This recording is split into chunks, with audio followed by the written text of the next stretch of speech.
اللہ تعالیٰ نے انسانوں کی راحت کے لیے، انسانوں کی تسکین کے لیے اور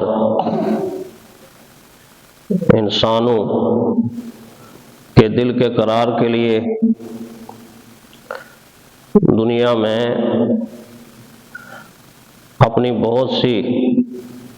مخلوقات کو انسان کی خدمت پر بھی لگایا ہے اور انسان کے لیے اس کو خوبصورت اور حسین و جمیل بھی بنایا ہے۔ بہت ساری چیزیں ایسی آپ دیکھتے ہیں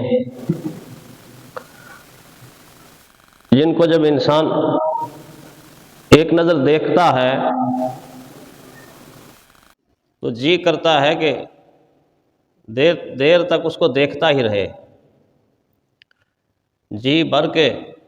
اس چیز کو دیکھتا ہی رہے۔ اس چیز میں ایسا حسن ہوتا ہے، ایسا جمال ہوتا ہے، ایسا کمال ہوتا ہے،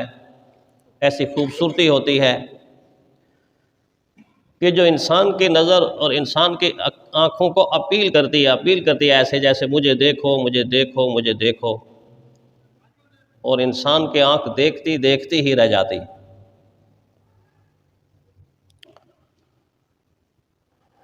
اس طرح کی مخلوقات اللہ تعالیٰ نے انسان کے دائیں بائیں چاروں طرف پھیلائی ہوئی ہے، اور وقتاً فوقتاً انسان اس کا نظارہ کرتا ہے۔ کبھی کوئی انسان اپنی چھت میں صاف موسم میں ٹھنڈی ہوا میں لیٹا ہوا ہو اور تاریک رات میں اس کی نگاہ آسمانوں کی طرف بلند ہو جائے تو کیسے جگمگ جگمگ جگمگ جگمگ کرتے ہوئے، چمکتے ہوئے، موسم کے لحاظ سے نکھرتے ہوئے ستارے اس کو نظر آئیں گے۔ جب وہ توجہ سے دل کی گہرائی سے ان کی طرف دیکھے گا تو جس طرح ابھی ہمارے بھائی کی زبان سے نکلا سبحان اللہ، واقعی اسی طرح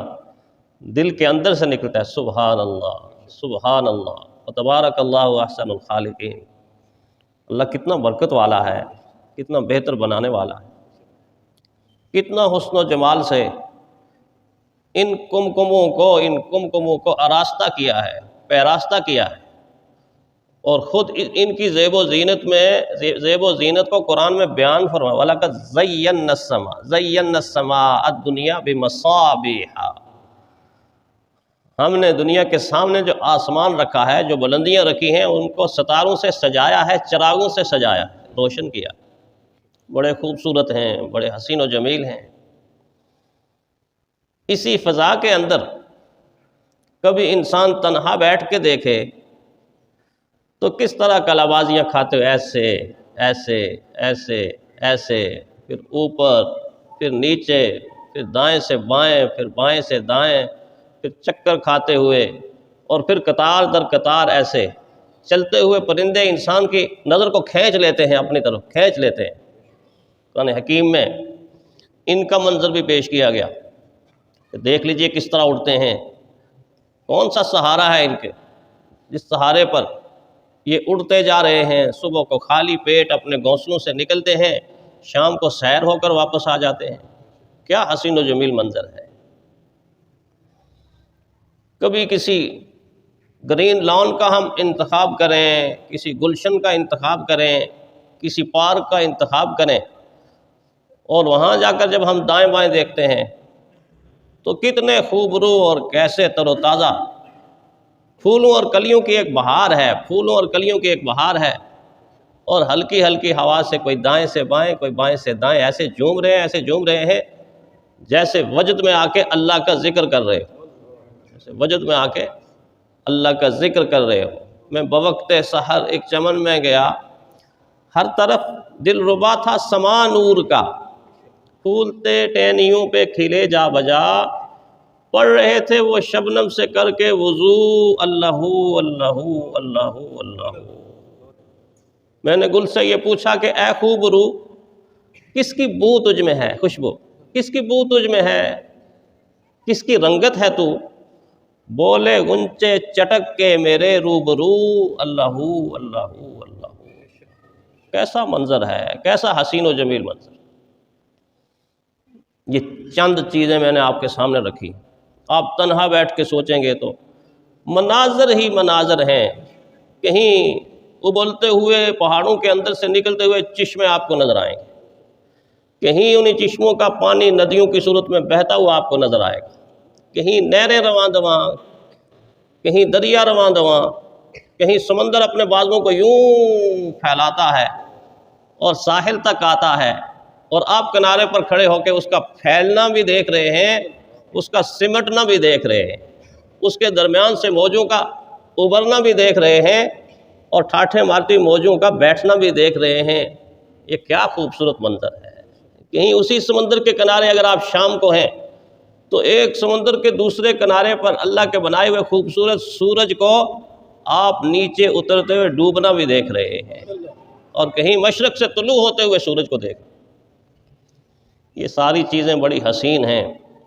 بڑی خوبصورت ہیں، لیکن ایک خوبصورت ادا جس کے لیے میں نے تھوڑی سی یہ تمہید باندھی ہے، وہ خوبصورت ادا اتنی ادا ہے کہ خوبصورت بھی ہے، معصوم بھی ہے، اور وہ ہے انسان کے گود کے اندر پلنے والا، انسان کی گود کے اندر وہ چھوٹا سا بچہ جو معصوم بھی ہوتا ہے، اور کبھی آپ گدگدی کرتے ہیں تو وہ مسکرا بھی اٹھتا ہے۔ اللہ تعالیٰ نے انسان کے بچے کو جو دل کا قرار اور آنکھوں کا نور اور آنکھوں کی ٹھنڈک بنایا ہے، وہ ایسا ہے کہ اس کا پیار خود بخود انسان کے دلوں کے اندر اترتا جاتا ہے، اترتا جاتا ہے۔ وہ اپنے پیار کا اظہار خود بخود انسان کرتا ہے، اس کو اٹھاتا ہے، اس کو سہلاتا ہے، اس کو چومتا ہے، اس سے پیار کرتا ہے، اس کو سینے سے لگاتا ہے، اس کو بیسیوں ناموں سے پکار پکار کر اپنے پیار کا اظہار کرتا ہے۔ یہ فطری محبت ہے جو انسان کے دل کے اندر بچوں کی اللہ تعالیٰ نے ڈال دی۔ یہ محبت میرے اور آپ کے آقا اللہ کے محبوب کے مبارک دل میں ایسی تھی کہ وہ مثالیں چھوڑ کے گئی۔ ایک تو ہم سنتے رہتے ہیں نا، اکثر سنتے رہتے ہیں کہ پیارے پیغمبر صلی اللہ علیہ وسلم نے حضرت حسن کو یوں اٹھایا، حضرت حسین کو یوں اٹھایا، دونوں پھولوں کو اٹھا کے سینے سے لگایا، ہونٹوں کو چوما، ان کے رخساروں کو چوما، ان کے ماتھے کو چوما، ان کو اپنے کندھے پر سوار کیا، اس طرح پیار کیا، پھر زبان سے اظہار فرمایا یہ میری جنت کے پھول ہیں۔ ایک تو یہ سنتے رہتے ہیں، یہ بھی ایک نقشہ ہے، محبتوں بھرا نقشہ، انتہائی خوبصورت اور حسین و جمیل نقشہ۔ لیکن پیارے پیغمبر صلی اللہ علیہ وسلم صرف اپنے نواسوں کو ہی نہیں، بلکہ حضور صلی اللہ علیہ وسلم جب سفر سے واپس آتے تھے، محلے میں داخل ہوتے تھے، بستی اپنی میں داخل ہوتے تھے، صحابہ فرماتے ہیں بچوں سے اتنا پیار کرتے تھے، اور بچے بھی ان سے اتنے مانوس ہوتے تھے کہ بچے دوڑ دوڑ کر، جس طرح بچے اپنی ماں کی طرف جاتے ہیں لپٹنے کے لیے اور لپک لپک کے جاتے ہیں اور چمٹنے کے لیے، حضور صلی اللہ علیہ وسلم کبھی جب سفر سے واپس آتے تو بچے دوڑ دوڑ کے سواری کے قریب ہونا شروع ہو جاتے تھے۔ رحمت کائنات صلی اللہ علیہ وسلم کبھی کسی بچے کو اٹھاتے، کبھی کسی بچے کو اٹھاتے، اس کو چومتے، کبھی سواری پہ آگے بٹھاتے اور کچھ کو سواری کے پیچھے بٹھاتے۔ اس طرح شان کے ساتھ رحمت کائنات صلی اللہ علیہ وسلم اپنے گھر کی طرف، مسجد نبوی کی طرف تشریف لاتے تھے۔ یہ پیار تھا، یہ محبت تھی۔ یہ نہیں کہ صرف مسلمانوں کے بچوں کو، صحابہ فرماتے ہیں غیر مسلموں کے بچے بھی حضور سے ٹوٹ ٹوٹ کر پیار کرتے تھے، محبت کرتے تھے، اور اتنی محبت تھی، انسانیت کی محبت سے تو آپ کا دل معمور تھا ہی، لیکن خاص کر کم عمر بچوں کے ساتھ جو محبت اور شفقت کا رویہ آپ کا تھا وہ قابل دید ہوتا تھا، قابل دید ہوتا تھا۔ جابر بن سمرہ رضی اللہ تعالیٰ عنہ فرماتے ہیں چھوٹی عمر تھی، بہت چھوٹی عمر، تو حضور جب واپس تشریف لا رہے تھے تو میں بھی حضور صلی اللہ علیہ وسلم کے پیچھے پیچھے اور یہ منظر اپنی آنکھوں سے دیکھ کے بیان فرمایا، اور میں دیکھ رہا ہوں کہ میرے جیسے بچوں کو حضور اٹھاتے ہیں، چومتے ہیں، رخساروں پہ ہاتھ پھیرتے ہیں، شفقت کرتے ہیں، مسکراتے ہیں۔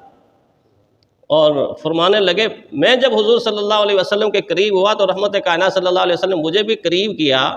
اور میرے سر پہ ہاتھ پھیرا، میرے رخساروں پہ ہاتھ پھیرا، مجھے پیار دیا۔ فرمایا اتنی زندگی گزر گئی ہے، رحمت کائنات صلی اللہ علیہ وسلم کے ہاتھ مبارک کی ٹھنڈک اور آپ کے وجود کی خوشبو ابھی بھی محسوس کرتا ہوں، ابھی بھی محسوس کرتا ہوں۔ اتنا بچوں سے پیار، اتنا بچوں سے پیار، صحابہ کو بار بار تنبیہ، بار بار تنبیہ، بار بار وارننگ، بار بار چوکنا کرنا، جھنجھوڑنا، خیال رکھنا، کبھی کسی غزوے کے اندر، کبھی حالت جنگ کے اندر، کبھی جہاد کے ماحول کے اندر، کبھی کسی معصوم بچے پہ ہاتھ بھی نہیں اٹھانا، کبھی کسی معصوم بچے پہ ہاتھ بھی نہیں اٹھانا۔ یہ درد بھرا، یہ محبت بھری اس امت کے دلوں کے اندر کہ انسان کا بچہ کوئی معمولی بچہ نہیں ہوتا۔ ویسے تو بچپنا اتنا پیار لے کر آتا ہے کہ بعض دفعہ جانوروں کے بچے بھی انتہائی خوبصورتی کے ساتھ انسان کو اپنی طرف کھینچ لیتے ہیں۔ آپ دیکھ لیجئے مرغی کے بچے ہوں تو ہر انسان کا دل کہتا ہے اٹھا کے ذرا تلی پہ رکھ لے، تھوڑا یوں کر لے۔ بلی کے بچے ہوں، بکری کے چھوٹے بچے ہوں، جب اٹکیلیاں کرتے ہیں ادھر ادھر بھاگتے ہیں تو انسان کہتا ہے اور دیکھ لے اور دیکھ لے اور دیکھ لے۔ جانوروں کے بچوں کا پیار بھی اس انسان کے دل کے اندر رکھا، بشرطے کہ انسان انسان ہو، بشرطے کہ انسان کے اندر انسانیت ہو، بشرطے کہ انسان کے اندر انسانیت کا درد ہو، بشرطے کہ انسان انسانیت کا ہمدرد ہو، تو پھر ایسا پیار کہ ہر چلنے والا بچہ اپنا ہی بچہ نظر آئے، ہر کھیلنے والا بچہ اپنا ہی بچہ نظر آئے، ہر دوڑنے والا بچہ اپنا ہی بچہ نظر آئے۔